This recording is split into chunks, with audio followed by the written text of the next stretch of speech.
Hello class. तो हम लोगों का सिलेबस लगभग कंप्लीट हो गया था। अब हम लोग फिर से रिवीजन क्लास शुरू करते हैं, जो भी 2-4 क्लासेस करेंगे। ठीक है, तो ये रिवीजन क्लास है आपकी।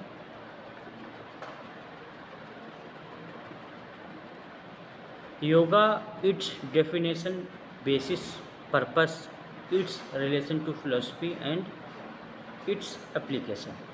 तो योग की परिभाषा, इसका आधार, उद्देश्य, दर्शन से संबंध और उसका प्रयोग, इस पे बात करेंगे हम लोग। ये आपकी फर्स्ट यूनिट है। ठीक है। Today everyone now that yoga is what their understanding is mostly limited to physical posture now as asanas.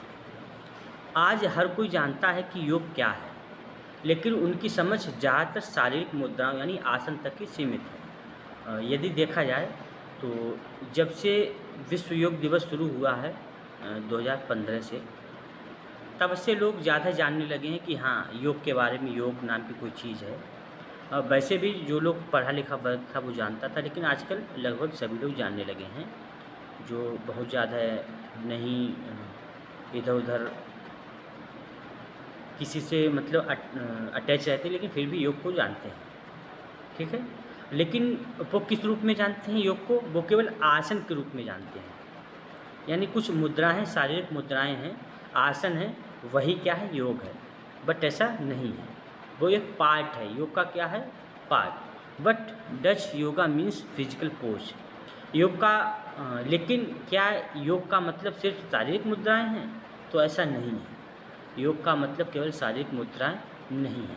To find the answer we need to understand the definition of yoga is the ancient text. इसका जवाब पाने के लिए हमें प्राचीन ग्रंथों में दी गई योग की परिभाषाओं को समझना पड़ेगा।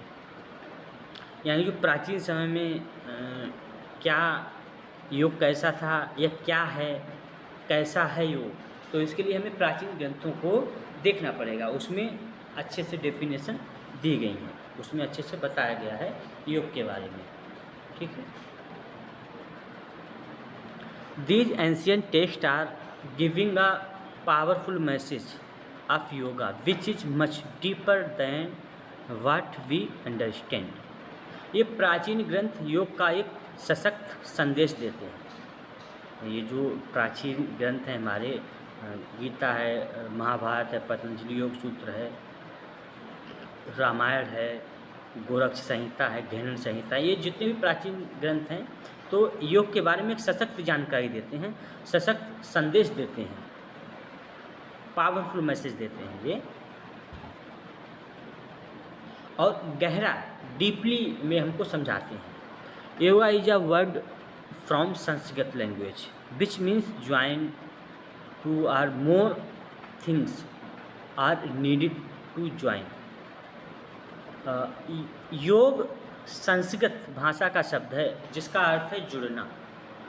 जुड़ने के लिए दो या उससे ज़्यादा चीज़ों की ज़रूरत होती है। मतलब जोड़ेंगे किसको? हाँ, एक को तो जोड़ नहीं सकते। एक को एक मतलब अकेला आदमी कैसे जुड़ेगा? जुड़ने के लिए दूसरे की ज़रूरत होती है। तो यानी किसको किससे जोड़ना है? And when two or more object are join then it become one object. और जब दो या उससे ज़्यादा चीज़ें जुड़ती हैं तो वो एक हो जाती हैं। योग में क्या होता है, एक और एक मतलब एक चीज़ और एक चीज़, दो चीज़ें आपस में जुड़ी तो वो दो नहीं हो गई, वो एक ही रहेगी, एक हो जाएगी। मतलब ये जो जोड़ है, ये जोड़ ऐसा है, कुछ भी इसमें जुड़ जाए उसका जो आंसर आएगा वो शून्य ही आएगा। योग में जो जुड़ने का आंसर आएगा, जोड़ने का, वो शून्य आएगा। मतलब दो एक एक जुड़ेंगे तब भी एक ही रहेगा, और एक से चार जुड़ेंगे तब भी एक ही आएगा। ठीक है, क्योंकि इसमें लीन हो जाते हैं। और जब दो या उससे ज़्यादा चीज़ें जुड़ती हैं तो वे एक हो जाती हैं।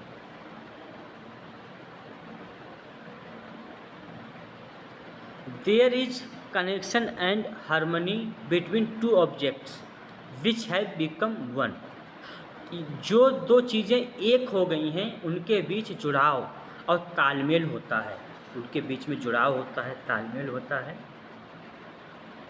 सो yoga is all about oneness, experience of oneness, feeling of harmony. इसलिए योग का मतलब है एकता, एकता का अनुभव और तालमेल का एहसास होना। तो योग क्या है? योग का मतलब है एक हो जाना, वननेस, एकता हो जाना। मतलब दृश्य और दृष्टा, दृश्य और दृश्य मतलब जो दृश्य को देख रहा है और जो दृश्य है वो एक हो गए। दृष्टा और जो दृश्य है वो एक हो गए, उनमें एकाकार हो गया।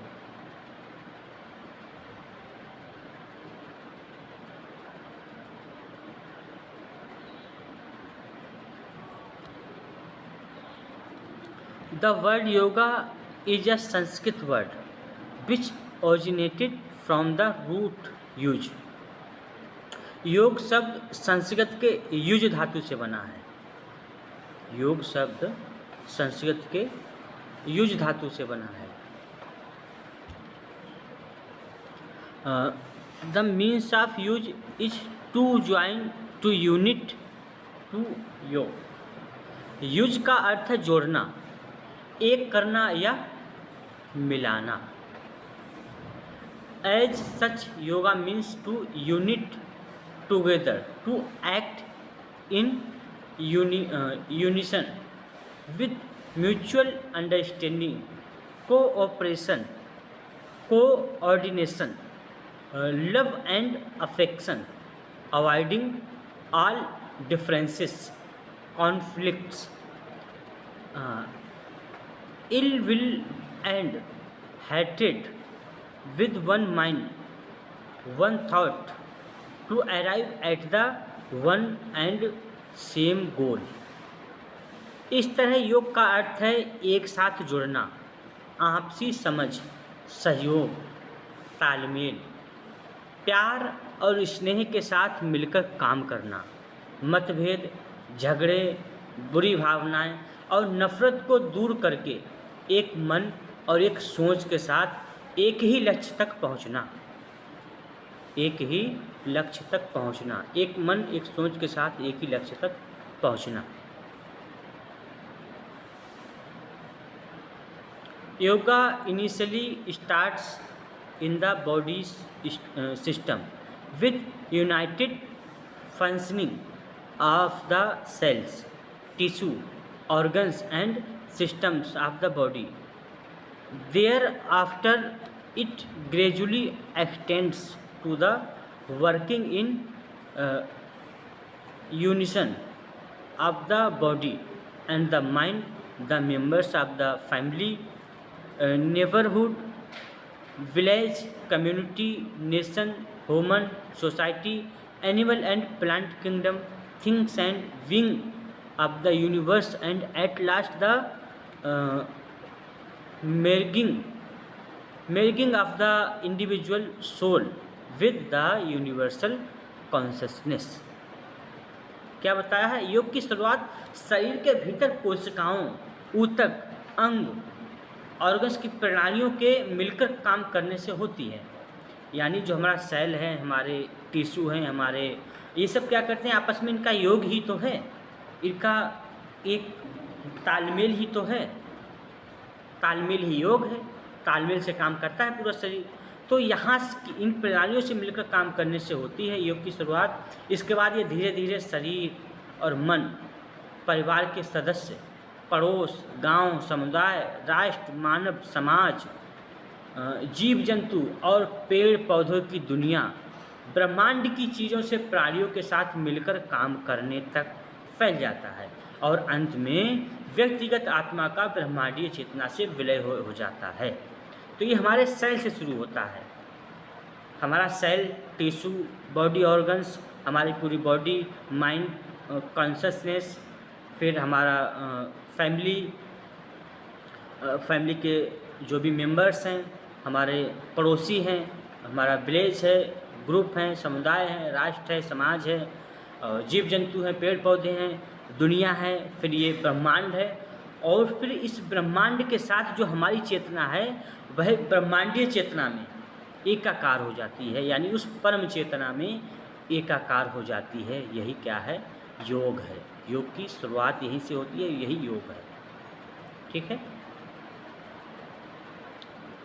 This is possible only when one understands and realise his own self. यह तभी संभव है जब कोई व्यक्ति खुद को समझने और पहचाने। ये मतलब कब हो पाएगा? व्यक्तिगत चेतना का समष्टिगत चेतना में विलय कब हो पाएगा? आत्म चेतना का परमार्थ चेतना में विलय कब हो पाएगा? जब व्यक्ति खुद को समझनेगा, खुद को पहचानेगा, तब ऐसा हो पाएगा। बगैर खुद की समझ से असंभव है, यानी नहीं हो पाएगा। That is why the ancient philosophers both in the east as well as in the west were saying now they self आत्मनम विद्धि। इसीलिए पूरब और पश्चिम दोनों जगह के प्राचीन दार्शनिकों ने कहा है खुद को जानो या आत्मानम विद्धि। तो चाहे वो इंडियन फिलोसफर्स रहे हों, चाहे वेस्टर्न फिलोसफर्स रहे हों, ईस्टर्न वेस्टर्न कोई भी फिलोसफर रहे हों, उन्होंने क्या किस पे जोर दिया है? खुद को जानने पे जोर दिया है, खुद को पहचानने पे जोर दिया है। खुद को जानेंगे तभी हम इस ब्रह्मांडीय चेतना को या इस यूनिवर्स को जान पाएंगे। Dive deep into your inner self and find the mind of wisdom with in. अपने भीतर गहराई में उतरने और ज्ञान का भंडार खोजें। अपने भीतर गहराई में उतरने और ज्ञान का भंडार खोजें। Each individuals has immense creative potential within himself. हर व्यक्ति के भीतर अपार रचनात्मक क्षमता होती है। हर व्यक्ति के अंदर अपार क्रिएटिव पोटेंशियल होती है, मतलब अपार सृजनात्मक क्षमता होती है।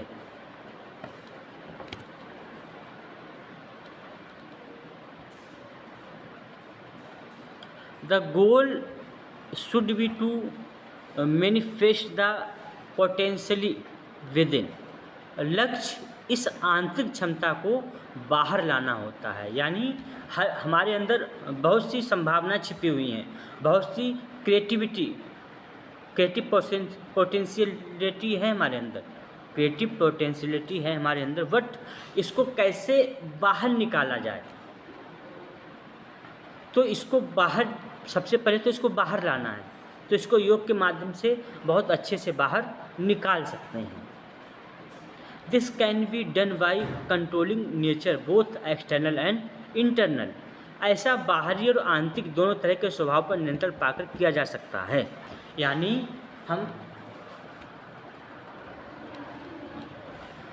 This can be done by controlling nature both external and internal. ऐसा बाहरी और आंतरिक दोनों तरह के स्वभाव पर नियंत्रण पाकर किया जा सकता है। यानी जब हम अपना आंतरिक, यानी जो हमारे अंदर हमारा मन, हमारी बुद्धि, हमारी चित्त, हमारी अहंकार, हमारी भावनाएं, हमारी इमोशंस, हमारी इंद्रियां, इन सबको कंट्रोल कर लेंगे, आंतरिक बाहर पूरी तरह से कंट्रोल कर लेंगे हम खुद को, तब हमारे अंदर जो छिपी हुई क्षमताएं हैं वो ज़्यादा बाहर निकल के आएंगी, वो क्षमताएं बाहर निकल के आएंगी। There are systems and methods which through develop methodical and regular practice enables an individuals to arrive at the desired goal। ऐसी प्रणालियाँ और विधियाँ हैं जो समर्पित, व्यवस्थित और नियमित अभ्यास के माध्यम से व्यक्ति को वांछित लक्ष्य तक पहुंचाने में सक्षम बनाती हैं। तो ऐसी प्रणालियाँ, ऐसी विधि डेवलप हैं, की हुई हैं हमारे जो भी ऋषि मुनि रहे हैं, रिसर्चर्स रहे हैं, जिसके माध्यम से ये सब संभव है, ये सब कर सकते हैं, उस लक्ष्य तक हम पहुंच सकते हैं। The goal as well as the systems or methods to arrive at the goal are called yoga. लक्ष्य और साथ ही लक्ष्य तक पहुंचने की प्रणाली या विधियां योग कहलाती हैं।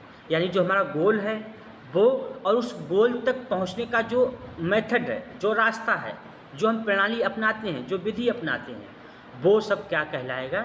योग कहलाता है। ठीक है। आगे है डेफिनेशन ऑफ योगा। योग की डेफिनेशन क्या है? Yoga has been defined variously in different scriptures and tradition treatise of on yoga. तो योग से जुड़े अलग अलग ग्रंथ और शास्त्रों में योग को अलग अलग तरह से परिभाषित किया गया है। जैसे ग्रंथ हैं, जैसे योग के शास्त्र हैं, तो उनके हिसाब से, या ये कहें कि जिसने जैसा समझा, जिसने जिस मेथड के माध्यम से उस लक्ष्य तक पहुंचा, उसने उस तरह से डिफाइन किया गया है योग को। दो the definition very, the goal of all the definition are one and the same: to know the self, to unfold the divinity within, and to merge the individual self with the universal consciousness, experience the existence, knowledge and bliss absolute, and thereby to free oneself from the pains and sufferings that emerge from mundane life।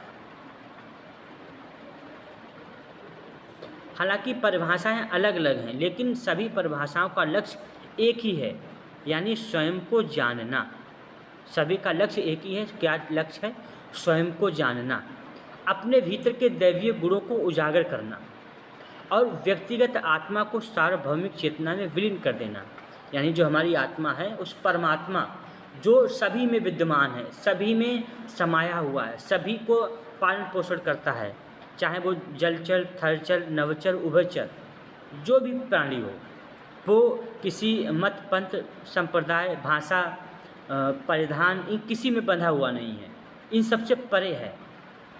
तो अपनी चेतना को सार्वभौमिक चेतना में विलीन कर देते हैं, अपने अस्तित्व को परम अस्तित्व में यदि विलीन कर देते हैं, तब वो योग कहलाएगा। सार्वभौमिक चेतना में विलीन कर देना, अस्तित्व, ज्ञान और परम आनंद का अनुभव करना। तो जब हम अपनी चेतना को उस परमाणु चेतना में विलीन कर देंगे, तब हम अपने अस्तित्व को समझ पाएंगे, ज्ञान और परम आनंद का अनुभव कर पाएंगे। इस तरह सांसारिक जीवन से उत्पन्न होने वाले दुख और कष्टों से खुद को मुक्त कर सकते हैं। तो हम इस संसार से, इस दुनिया से मुक्त हो जाएंगे। Some important definition of yoga are given below. कुछ महत्वपूर्ण परिभाषाएं नीचे दी गई हैं, उनके बारे में हम लोग चर्चा करते हैं। The first one is on the state and that is yoga is the maintenance of equilibrium between the individual soul and the universal soul. Yoga समस्तावस्था जीवात्मा परमात्मा, जीवात्मा परमात्मा में। पहली परिभाषा अवस्था के बारे में है, और वह है योग व्यक्तिगत आत्मा और सार्वभौमिक आत्मा के बीच संतुलन बनाए रखता है। यानी हमारी आत्मा को परमात्म आत्मा से संतुलन बनाए रखता है। कौन? योग। समत्वम योग समत्वावस्था जीवात्मा परमात्मनु, यानी जीवात्मा परमात्मा की अवस्था में योग क्या है? संतुलन बनाता है। The second definition is yoga is the means of controlling the mind मनः प्रशमनोपायः योग इत्यवधीयते। दूसरी परिभाषा विधि के बारे में है और वह है योग मन को नियंत्रित करने का साधन है। योग क्या है? मन को कंट्रोल करने का साधन है। ठीक है।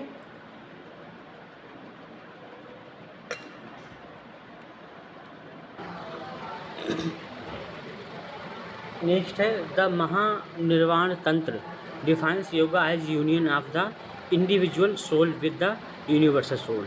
योग जीवात्मा परमात्मनो ऐक्यम। महानिर्वाण तंत्र में योग को व्यक्तिगत आत्मा का सार्वभौमिक आत्मा के साथ मिलन के रूप में परिभाषित किया गया है। यानी योग क्या है? योग व्यक्तिगत आत्मा का सार्वभौमिक आत्मा के साथ मिलन, यानी आत्मा का परमात्मा के साथ मिलन ही योग बताया गया है। आत्मा का परमात्मा के साथ मिलन ही योग बताया गया है। In the Shrimad Bhagavad Gita two definition of yoga can be found. Shrimad Bhagavad Gita में दो परिभाषाएं मिलती हैं। श्रीमद् भगवद गीता में दो परिभाषाएं मिलती हैं योग की।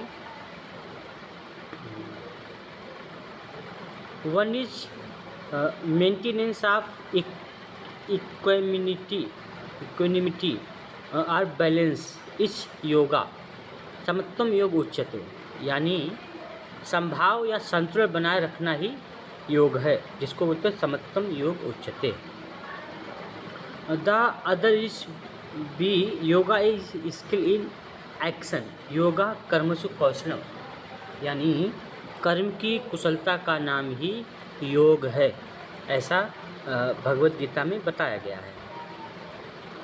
Next, sage Patanjali in the Yoga Sutra defines yoga as the inhibition or restraint of modification of the mind योगा चित्त वृत्ति निरोधा। योगस्थ चित्त वृत्ति निरोधा। ऋषि पतंजलि ने योग सूत्र में योग को मन की वृत्तियाँ यानी विचारों और बदलाव को रोकने या नियंत्रित करने के रूप में परिभाषित किया है। यानी महर्षि पतंजलि कहते हैं कि चित्त की वृत्तियों का रोक देना ही, चित्त की वृत्तियों को रोक देना ही योग है। योगस्य चित्त वृत्ति निरोधा। In order to arrive at the final stage of yoga as mention in the first two definition of yoga, it is required to keep the mind in a state of equilibrium free from all modification where the self remains in its original pure state। योग की अंतिम अवस्था तक पहुंचने के लिए, जैसा कि योग की पहली दो परिभाषाओं में बताया गया है, मन को संतुलन की स्थिति में रखना आवश्यक है। यानी योग की परम या अंतिम अवस्था तक पहुंचने के लिए योग की मन को संतुलित करना, योग में मन को संतुलित रखना, उसको स्थिर बनाए रखना आवश्यक है, जो सभी बदलाव से मुक्त हो, जहाँ आत्मा अपनी मूल शुद्ध अवस्था में रहती है। तो मन संतुलित हो, स्थित रखना आवश्यक है, जो सभी बदलाव से मुक्त हो, जहाँ आत्मा अपनी मूल शुद्ध अवस्था में रहती हो। The seer gets a clear vision of her unpolluted self। साधक को अपनी शुद्ध आत्मा का स्पष्ट दर्शन हो जाता है।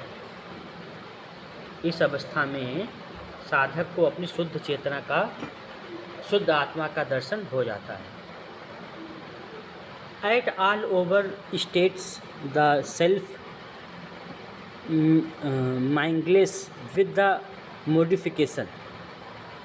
अन्य सभी अवस्थाओं में आत्मा बदलाव के साथ मिल जाती है। Stopping the process of modification is defined as yoga. बदलाव की प्रक्रिया को रोकना ही योग है। जो बदलाव है उनकी प्रक्रियाओं को रोकना ही योग है। For that purpose some sort of systematic physical and mental culture are prescribed. इस उद्देश्य के लिए कुछ व्यवस्थित शारीरिक और मानसिक अभ्यास बताए गए हैं। तो योग की अंतिम अवस्था तक पहुंचने के लिए, मन को शांत करने के लिए कुछ शारीरिक और मानसिक अभ्यास बताए गए हैं। These system are also called yoga. ये जो प्रणालियां हैं, जो सिस्टम हैं, इन्हीं को क्या कहा गया है? योगा कहा गया। योग। नेक्स्ट है aim and objectives of yoga. योग के लक्ष्य और उद्देश्य। Yoga has diverse range of things to offer mankind. योग मानव जाति को बहुत कुछ दे सकता है, या ये कहें कि देता है। योग मनुष्य जाति को बहुत कुछ देता है। Hence the aim and objectives for practicing yoga may be varied and may vary from person to person.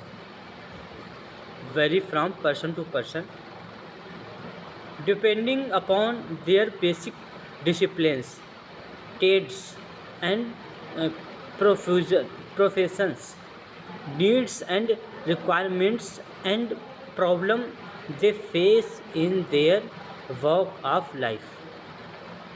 इसलिए योग करने के लक्ष्य और उद्देश्य अलग अलग हो सकते हैं और हर व्यक्ति के लिए अलग अलग होते हैं। यह उनकी बुनियादी आदत, काम, पेशा, ज़रूरत और जीवन में आने वाली समस्याओं पर निर्भर करता है। तो योग मनुष्य के लिए बहुत कुछ दे सकता है। बस व्यक्ति की अलग अलग रिक्वायर, ज़रूरत, काम, इन सब के हिसाब से या उसकी समस्याओं पर निर्भर करता है। ब्रॉडली द ऑब्जेक्टिव आर, मोटे तौर पर इसके उद्देश्य बताए गए हैं कुछ। तो क्या क्या उद्देश्य हो सकते हैं?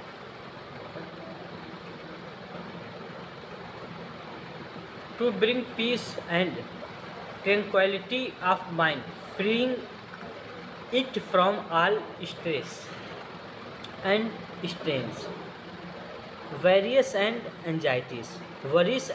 एंजाइटीज़।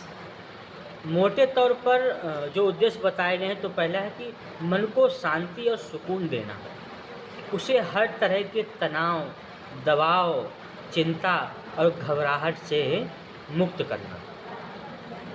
तनाव, दबाव, चिंता और घबराहट से मुक्त करना। To bring balance and harmony in the body, mind and soul complex. शरीर, मन और आत्मा के मेल में संतुलन और तालमेल लाना। यानी शरीर, मन और आत्मा, इनका संतुलन, इनका तालमेल आपस में बना रहे। ये भी एक उद्देश्य है। To explore and unfold the latent talents by controlling nature, both external and internal, annihilating the evils within। बाहरी और आंतरिक स्वभाव पर नियंत्रण करके और अंदर की बुराइयों को ख़त्म करके छिपी हुई प्रतिभाओं को खोजना और निखारना। ठीक है, तो ये आज की क्लास यहीं तक रखते हैं। अगली क्लास में यहीं से कंटिन्यू रखेंगे। Okay class.